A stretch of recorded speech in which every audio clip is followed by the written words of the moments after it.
కొరకై అహోరాత్రములు తపస్సు చేసే కేసరి కేసరి కుల సతి కడుపు పట్టగా జనించినాడు సమాన బలోద్ధతుడు సంయుతుడు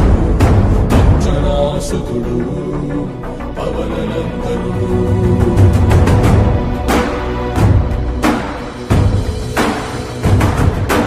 అరుణ కిరణముల ఉదయాత్మి గని అది పండిన తీయని పండు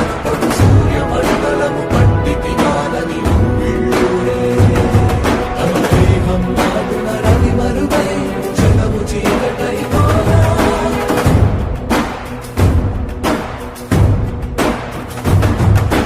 అది అమరేంద్రుడు గమనించి